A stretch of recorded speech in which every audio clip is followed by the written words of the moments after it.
अस्सलामुअलैकुम dear students, welcome back to Smart Path Academy. आज हम बैक्टीरिया की इकोलॉजी एंड डाइवर्सिटी देखेंगे कि किस तरह से बैक्टीरिया जो है वो इकोसिस्टम पे अपना रोल प्ले कर रहे हैं, या इसके अलावा ये कितना डाइवर्स ग्रुप है।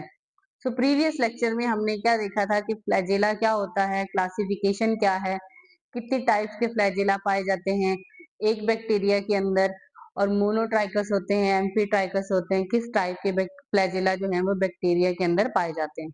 तो आज के इस लेक्चर में हम देखेंगे बैक्टीरिया की इकोलॉजी एंड डाइवर्सिटी।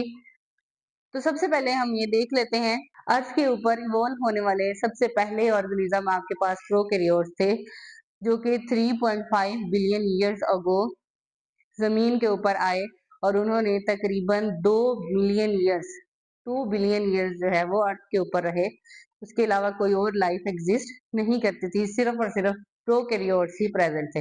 अगर हम बैक्टीरिया की अकरेंस देखें तो बैक्टीरिया जो है वो एवरीवेयर पाए जाते हैं, सॉइल में, वाटर में, हर जगह बैक्टीरिया जो है वो पाए जाते हैं। और बैक्टीरिया जो है वो बहुत डाइवर्स ग्रुप रखता है। शिवार्ट एंड मार्जिलस ने इसकी क्लासिफिकेशन को डिस्क्राइब किया और 16 फाइला में इसको क्लासीफाई किया। तो सबसे पहली क्लासिफिकेशन इसमें ओमनी बैक्टीरिया। ओमनी बैक्टीरिया जो है वो रिजिड रोड शेप्ड बैक्टीरिया होते हैं। किस तरह के होते हैं? Road shaped bacteria.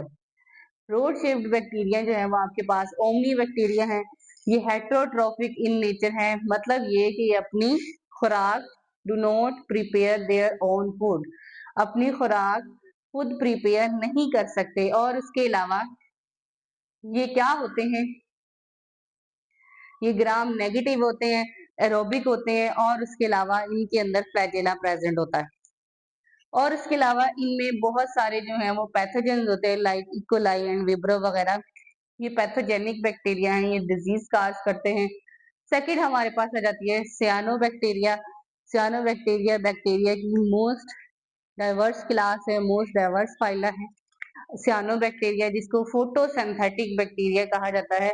और इसका बहुत मेजर रोल है इकोसिस्टम में ऑक्सीजन को ट्रांसपोर्ट करना इनटू द एटमॉस्फेयर। जमीन से ऑक्सीजन को ट्रांसपोर्ट करने का काम, या उसके अलावा ये फोटोसिंथेटिक होते हैं, ऑक्सीजन को क्या करते हैं? प्रिपेयर करते हैं, और ऑक्सीजन जो है वो एटमॉस्फेयर में भेजते हैं। तो ये फोटोसिंथेटिक होते हैं, increasing free oxygen in atmosphere. Atmosphere में सबसे ज्यादा ऑक्सीजन को भेजने वाली क्लास है आपके पास कौन सी है? सियानो बैक्टीरिया। और इनके अंदर पिगमेंट्स पाए जाते हैं, क्लोरोफिल ए, जो कि इनको फोटोसिंथेटिक इन नेचर बनाते हैं। उसके अलावा बाकी एसेसरी पिगमेंट्स भी पाए जाते हैं इनमें, जो कि क्या देते हैं? इनको डिफरेंट कलर्स देते हैं। और जब ये किसी भी जगह पे पाए जाते हैं तो बिल्कुल ऐसे लगता है कलरफुल सा मैट बिछा हुआ है, एक कलरफुल सा कालीन बिछा हुआ है। तो ये जो है एटमॉस्फेरिक नाइट्रोजन को फिक्स करते हैं। तो इनके अंदर एक special type of cell present होते हैं, जिसको हेट्रोसिस्ट कहा जाता है, और वो एटमॉस्फेरिक नाइट्रोजन को फिक्स करते हैं, और उसके अलावा ऑक्सीजन को एटमॉस्फेयर में भेजते हैं। और इसके अलावा लाइकन जो है, लाइकन को कंटेन करते हैं। लाइकन है क्या? लाइकन बेसिकली एसोसिएशन है बिटवीन एल्गी एंड फंजाई। बहुत डिफरेंट कलर्स होने की वजह से ये मैट लुक देते हैं, ये कलरफुल सा कालीन बिछा हुआ है, बिल्कुल ऐसी लुक देते हैं जहां पे साइनोबैक्टीरिया जो है वो प्रेजेंट होते हैं। उसके अलावा ये colour Bloom on fluted water, petroleum deposits जो हैं वो होते हैं। फॉर एग्जांपल नोस्टॉक, एनाबिना, ये किसकी एग्जांपल है? ओसिलेटोरिया हमारे पास सियानो बैक्टीरिया की एग्जांपल है, जो कि फोटोसिंथेटिक इन नेचर होती है। थर्ड क्लास हमारे पास आ जाती है माइकोप्लाज्म एंड स्पाइरोप्लाज्म। इनके अंदर सेल वॉल जो है वो एब्सेंट होती है, लेक सेल वॉल होती है, सेल वॉल प्रेजेंट नहीं होती, रेजिस्टेंट टू एंटीबायोटिक्स। और उसके अलावा ये क्या करते हैं? डिजीज काज करते हैं, फॉर एग्जांपल निमोनिया काज करते हैं ह्यूमंस के अंदर, एनिमल्स के अंदर, या फिर प्लांट के अंदर। कोकोनट प्लांट जो है उनमें लीथल येलोइंग लीव्स जो है वो काज कर देते हैं। नेक्स्ट हमारे पास आ जाती है स्पाइरोकेट्स। ये स्पाइरोकेट्स जो है ये spirilla negative, gram negative cell wall इनके अंदर प्रेजेंट होती है। दो या दो से ज्यादा फ्लैजेला इनकी बॉडी के ऊपर प्रेजेंट होते हैं, दो या इससे ज्यादा 100 तक फ्लैजेला जो है इनकी बॉडी के ऊपर प्रेजेंट हो गए। इनमें हमारे पास आ जाती है ट्रेप्टोनीमा, जो कि साइफल डिजीज काज करती है, और साइफल एक ऐसी डिजीज है जो सेक्सुअली ट्रांसमिटेड डिजीज होती है, जो सेक्सुअली ट्रांसमिटेड डिजीज कौन सी इनके अंदर काज होती है? साइफिल्स। फिर सूडोमोनेड्स। सूडोमोनेड्स क्या है? ये भी gram negative road shaped bacteria है। इनके अंदर एक से ज्यादा फ्लैजेला पाए जाते हैं और उसके अलावा ये जो है सॉइल में, वाटर में प्रेजेंट होते हैं। हेटरोट्रॉफिक भी होते हैं और ऑटोट्रॉफिक भी होते हैं, मतलब ये अपनी खुराक को खुद प्रिपेयर नहीं कर सकते और कुछ इसमें ऑर्गेनिज्म है जो अपनी खुराक खुद प्रिपेयर कर सकते हैं, जैसा कि सियानोबैक्टीरिया अपनी खुराक खुद प्रिपेयर कर सकते हैं।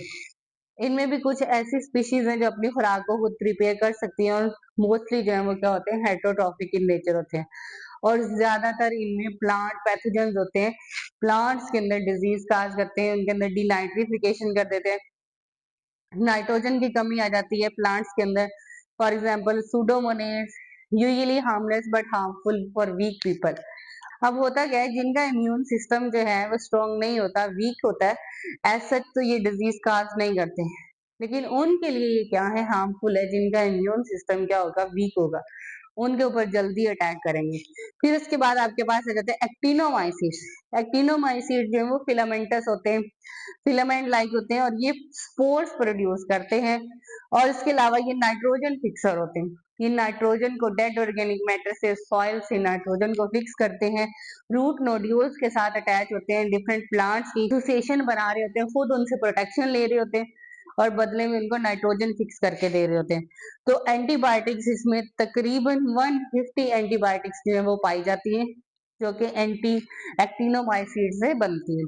For example dental plague. अब हमारे दांतों के अंदर जो कीड़ा लग जाता है वो बेसिकली क्या है? वो बैक्टीरियल अटैक है, जिसकी वजह से क्या, और इसके अलावा cause leprosy and tuberculosis, different diseases जो हैं वो काज कर रहे होते हैं दांतों के अंदर इनेमल हो जाना या उसके अलावा डेंटल प्लेग हो जाना, कीड़ा लग जाना। ये किसकी डिजीज है? बैक्टीरियल डिजीज है। Nitrogen fixing bacteria. अब नाइट्रोजन फिक्सिंग बैक्टीरिया वर्ड से रिप्रेजेंट हो रहे हैं, ये क्या करेंगे? नाइट्रोजन को फिक्स करेंगे। किस तरह से? डेड ऑर्गेनिक मैटर से नाइट्रोजन को फिक्स करेंगे। ग्राम नेगेटिव होते हैं, मोस्टली फ्लैजिलेटेड होते हैं, फ्लैजिला इनके अंदर प्रेजेंट होता है। फॉर एग्जांपल एजोबैक्टर जो कि नाइट्रोजन को फिक्स करता है, किस तरह से? नाइट्रोजन को नाइट्रेट्स में कन्वर्ट कर देता है। फिर आपके पास आ जाता है 8 पे कीमोसिंथेटिक बैक्टीरिया। ये जो है ये ऑक्सीडेशन करवाते हैं और ऑक्सीडेशन के नतीजे में वहां से एनर्जी लेते हैं और एनर्जी को यूटिलाइज करवाते हैं, एनर्जी को ड्राइव करवाते हैं। फिर आपके पास आ जाते हैं ये एनर्जी को फूड की सिंथेसिस के लिए यूज करते हैं। जो एनर्जी ऑक्सीडेशन के प्रोसेस से ड्राइव होती है उसको यूटिलाइज करते हैं किस प्रोसेस के लिए? फूड की सिंथेसिस के लिए। For example Nitrosomonas, Nitrobacter, Azotobacter वगैरह ये किसकी एग्जांपल है? जो कि नाइट्रोजन फिक्सिंग बैक्टीरिया होते हैं, नाइट्रोजन को फिक्स करते हैं in the form of nitrites, in the form of nitrates. तो ये जो है ये अमोनिया को कन्वर्ट करते हैं किस फॉर्म में? नाइट्राइट्स एंड नाइट्रेट्स की फॉर्म में, और फिर उनसे जो है वो फूड सिंथेसिस होती है, उनसे आगे खुराक जो है वो यूज करते हैं। सो ये आपके पास क्या है? Different classification, different ecology of bacteria. किस तरह से बैक्टीरिया जो है वो एक डाइवर्स ग्रुप है जिसमें दोनों ही बैक्टीरिया पाए जाते हैं, ऑटोट्रॉफिक भी, हेटरोट्रॉफिक भी, फोटोसिंथेटिक इन नेचर भी। इकोलॉजी में इनका क्या रोल है, क्या रोल प्ले कर रहे हैं, किस तरह से ऑक्सीजन को फिक्स करके एटमॉस्फेयर को दे रहे हैं, और इसके अलावा किस तरह से इनके अंदर एंटीबायोटिक्स जो है वो बन रही है, या ये किस तरह से डिजीज काज करें। तो ये था हमारा आज का लेक्चर जिसमें हमने ये देखा किस तरह से बैक्टीरिया इकोलॉजी में अपना रोल प्ले कर रहा है, किस तरह से बैक्टीरिया की डाइवर्सिटी है, बैक्टीरिया की कौन कौन से ग्रुप हैं और कौन सी डिजीजेस काज कर रहे हैं। तो अगर आपको मेरी वीडियोस पसंद आ रही है तो मेरे चैनल को सब्सक्राइब करें, वीडियो को लाइक एंड शेयर करें। मिलते हैं एक नई वीडियो में एक नए लेक्चर के साथ, तब तक के लिए मुझे इजाजत दीजिए। अल्लाह हाफिज।